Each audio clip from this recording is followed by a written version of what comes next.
When the U.S. crackdown on illegal immigration began in 2025, it was billed as a way of deporting criminals and violent offenders who had come to this country illegally. However, almost immediately, those who were seeking asylum under a legally designated process were also being detained and deported, including many of our brothers and sisters in Church of the Brethren congregations. Many of our fellow congregation members are here legally, but the rules have changed in the meantime. And so they came under one status, seeking asylum, but their status that got them here legally has been revoked, and then they are illegal for that moment because their asylum status has not been instated.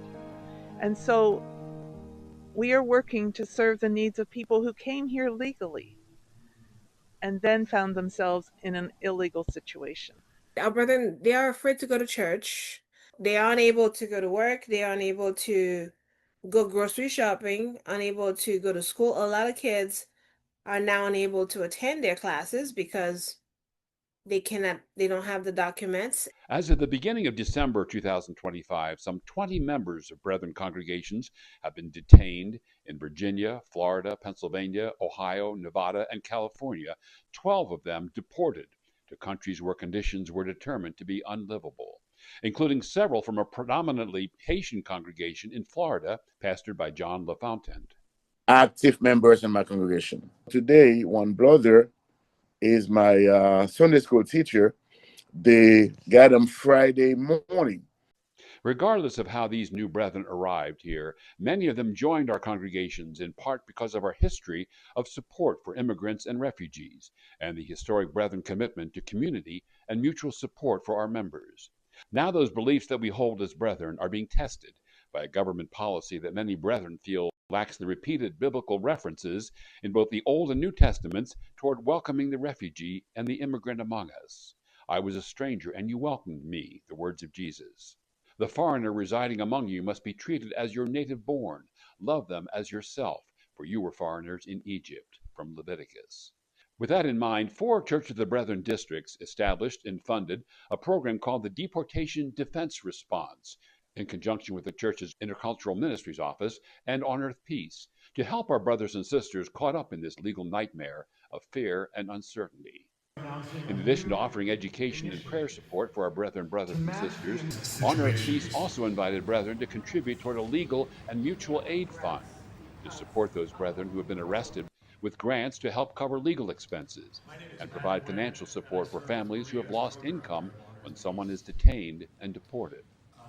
Grants of up to $2,500 are available for churches to support families impacted by the crisis. Some of the brethren who are detained, their families left behind, are dealing with homelessness or unemployment. So the churches that are helping in that sense request support to add to what they need. When Armando Reyes, a member of the West Charleston, Ohio congregation, was detained and eventually deported, the church arranged for financial support for his wife and children to help with living expenses. Later, the congregation applied for a DDR grant for another member who lost his work permit due to the change in his immigration status. A woman in a predominantly Hispanic congregation in Virginia was accompanied by Church of the Brethren pastors and members to her immigration appointment in early November. Thankfully, she was not detained at that hearing, but is now being helped to pay for an attorney to assist with her case through a DDR grant. For the last 7 months, going 8, we've been providing financial support to our brothers and sisters who are in need of legal services. Having an attorney for that kind of legal proceedings is extremely helpful, since many detainees do not use English as their first language and often cannot afford the thousands of dollars it costs to file documents with the government. If people want to defend themselves with a lawyer, it's on them to find that lawyer, and often it's on them to pay for that lawyer. Being able to provide our brothers and sisters with funds to help them afford legal representation is the first and most important step to making sure that they can remain in the country, or at the very least have access to the fair due process that they're entitled to as people who reside in this country. So far, Church of the Brethren members and congregations have contributed over $100,000 to provide those grants for legal assistance and family support for those who have been detained or deported. I am incredibly humbled and appreciative. Every day, a check comes in the mail for DDR legal and mutual aid, and it is overwhelming, the generosity of our people.